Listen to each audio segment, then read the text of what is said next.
दोस्तों नमस्कार, मैं आपका मित्र आपका भाई पंकज आपसे फिर एक बार लाइव रूबरू होने का मौका मिला। दोस्तों आज हम खासकर कानपुर में कोयला नगर में हम लोग इसमें उपस्थित हैं। हमारे साथ बहुत वरिष्ठ फार्मासिस्ट 1998 बैच के और 2000 बैच के फार्मासिस्ट बैठे हैं और हमारे जस्ट पीछे हमारे फार्मासिस्ट भाई हैं, वो भी 2005 बैच के हैं।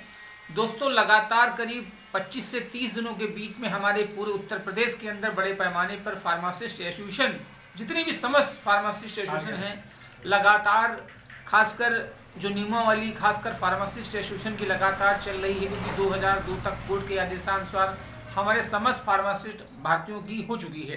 दोस्तों हम पहली बात तो ये कहना चाहते हैं कि हमारे जितने भी फार्मासिस्ट भाई हैं, खासकर संपूर्ण उत्तर प्रदेश में 75 जनपदों में, उनको पहले तो मैं ये कहता हूं कि आप जितने भी संगठन हैं, आप फार्मासिस्टों के उत्थान उनके विकास के लिए बहुत अच्छी योजनाओं को लगातार करते रहिए। इससे हमारे फार्मासिस्ट भाइयों का बहुत उनके अंदर एक विश्वास पैदा होता है कि हम फार्मासिस्ट भी अपने जो हम लोग डिप्लोमा या डिग्री कोर्स करके बैठे हैं उसके विकास के लिए हम लोग सोचते हैं। और दूसरी चीज़ हम ये कहना चाहते हैं, क्योंकि अभी खासकर हमारे ऐसे 98 बैच के आशीष कुमार श्रीवास्तव भैया हैं, हमारे बगल में 2000 बैच के अशोक यादव जी बैठे हैं।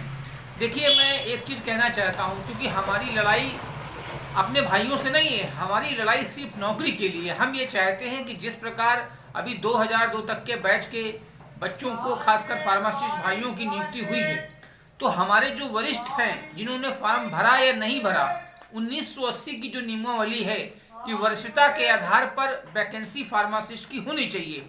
देखिए हम भी 2005 बैच के फार्मासिस्ट हैं, लेकिन हमारा भी ये कहना है कि हमारे अगर सीनियर भाई फार्मासिस्ट बैठे हुए हैं और हम नौकरी पा जाएं तो ये अच्छा नहीं लगता है। हम अपने जो हमारे वरिष्ठ फार्मासिस्ट जितने भी भाई हैं पूरे प्रदेश के अंदर, हम सरकार से और जितने भी हमारे संगठन हैं फार्मासिस्ट एसोसिएशन के, हम उनसे भी ये विनम्र आग्रह करते हैं कि हमारे जो नॉट फाउंड के हमारे फार्मासिस्ट भाई हैं उनके लिए भी आप सोचिए। जब आप कोर्ट पहुंचते हैं, चाहे हाई कोर्ट, चाहे सेशन कोर्ट या सुप्रीम कोर्ट, तो कम से कम ये ध्यान रखिएगा कि हमारे जो छूटे हुए फार्मासिस्ट बंधु भाई हैं उनको भी वहां पर शामिल कराइए, उनको भी नियुक्ति पाइए। क्योंकि जिस प्रकार हमारे लगातार 2002 तक के फार्मासिस्ट नौकरी पा गए हैं, क्योंकि उन्होंने 10,750 फॉर्म में फॉर्म भरे थे।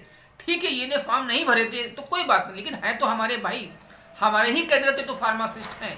देखिए हम सदैव ये चाहते हैं कि प्रदेश के अंदर हमारे जितने भी फार्मासिस्ट संगठन हैं वो फार्मासिस्टों के विकास के लिए लगातार काम करते रहें, क्योंकि जब आप काम करते हैं तो हमारे अंदर एक जज्बा पैदा होता है कि हम लोगों ने जो डिग्री डिप्लोमा को लिया है वो सही मार्गदर्शन की ओर और सही विकास की ओर जा रही है। क्योंकि विगत करीब 3 से 4 वर्षों में हमारे फार्मासिस्ट जितने भी संगठन हैं उन्होंने बहुत अच्छे कार्य करे हैं, जिससे हमारा फार्मासिस्टों की नियुक्ति मिली है। लेकिन यहाँ पर मुझे थोड़ा ये कहते हुए बहुत दुख होता है कि हमारे जो वरिष्ठ फार्मासिस्ट हैं, खासकर 98, 95 और 2002 तक के बैच से कुछ हमारे फार्मासिस्ट भाई हैं जिनकी नियुक्ति नहीं हो पा रही है क्योंकि उन्होंने फॉर्म नहीं भरा है। हम अपने जितने भी संगठन हैं उनसे ये कहना चाहते हैं कि जब आप खासकर कोर्ट में अपनी अपील को लगाते हैं तो वहाँ पर जो हमारे सीनियर फार्मासिस्ट हैं उनके बारे में सोचें। देखिए फार्मासिस्ट एक ऐसी, अभी मैं लगातार 7 दिसंबर को मैंने एक वीडियो प्रसारित किया था, उसमें क्योंकि उत्तर प्रदेश शासन के जो सचिव हैं खासकर स्वास्थ्य चिकित्सा परिवार कल्याण के, उन्होंने एक आदेश दिया कि हम फार्मासिस्टों की जो नियुक्ति होगी उत्तर प्रदेश अधीनस्थ सेवा चयन आयोग के माध्यम से होगी। जबकि ऐसी कोई नियमावली उत्तर प्रदेश शासन में नहीं है, क्योंकि सिगरेट की वैकेंसियाँ ये ठीक है कि वो अधीनस्थ सेवा चयन आयोग के माध्यम से होती है, लेकिन लगातार जो वैकेंसियाँ हो रही है वो वरिष्ठता क्रम में हो रही है। तो हम खासकर अपने उत्तर प्रदेश के माननीय मुख्यमंत्री जी, माननीय राज्यपाल, स्वास्थ्य चिकित्सा महानिदेशक, उनको ये कहना चाहते हैं कि देखिए अभी जो हमारे फार्मासिस्ट बंधु भाई बचे हुए हैं, आप ऐसे कार्यों को कीजिएगा, लेकिन जो वरिष्ठ जितने भी फार्मासिस्ट हैं कम से कम उनकी नियुक्ति कर दीजिएगा। और पहली प्राथमिकता आप दीजिए कि जो हमारे वरिष्ठ फार्मासिस्ट हैं, जो फार्मासिस्ट 1995 बैच के हैं, 99 बैच के हैं, 2002 तक के ऐसे बच्चे हैं, कम से कम फार्मासिस्ट कम से कम 500 का ये आंकड़ा होगा, उनकी भी आप नियुक्ति करिए। क्योंकि उनकी नियुक्ति आप सीनियरिटी के आधार, वरिष्ठता के आधार पर करिए। क्योंकि अगर हमारे वरिष्ठ फार्मासिस्ट ही नौकरी पाएंगे और हम नौकरी पा जाएंगे तो यहाँ पर एक बहुत असंतोष पैदा हो जाएगा ना। अच्छी चीज़ नहीं होती है, क्योंकि अगर हमारा बड़ा भाई को नौकरी ना मिले और हमें नौकरी मिल जाए सेम कैडर की, तो ये तो मतलब बहुत गलत चीज़ है। देखिए, हम अपने संगठनों से ये वीडियो किसी माध्यम से उनको मिले, हम फार्मासिस्ट के जितने भी संगठन हैं प्रदेश के अंदर, उनसे अनुरोध करते हैं कि देखिए, नौकरी की ज़रूरत सबको है।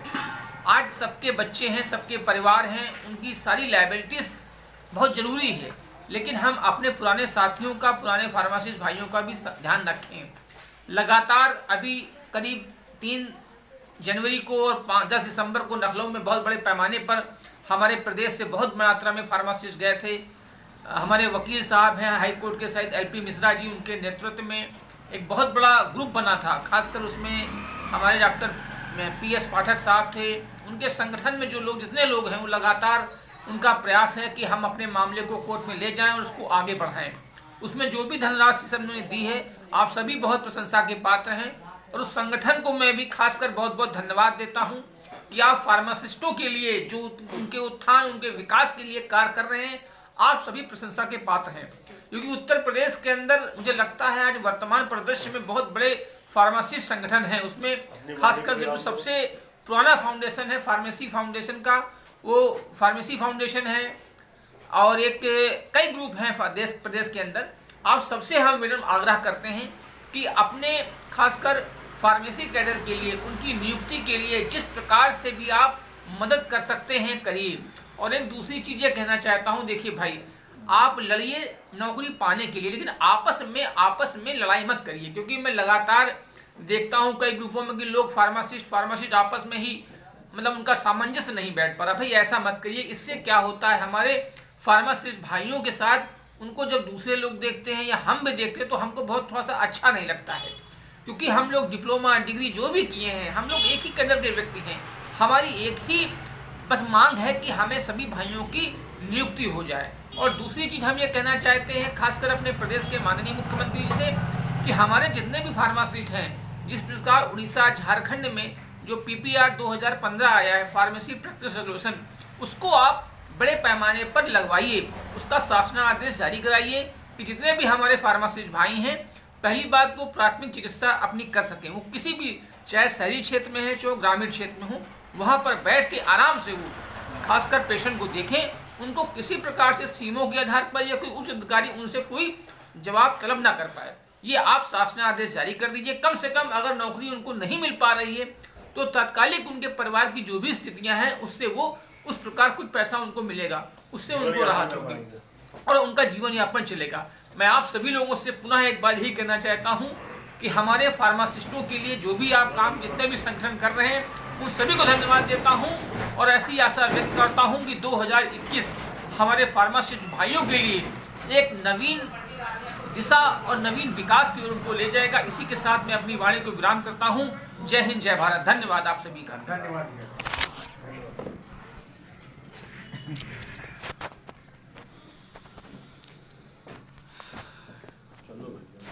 भैया, यही सब बोल सकते हैं, वही बोल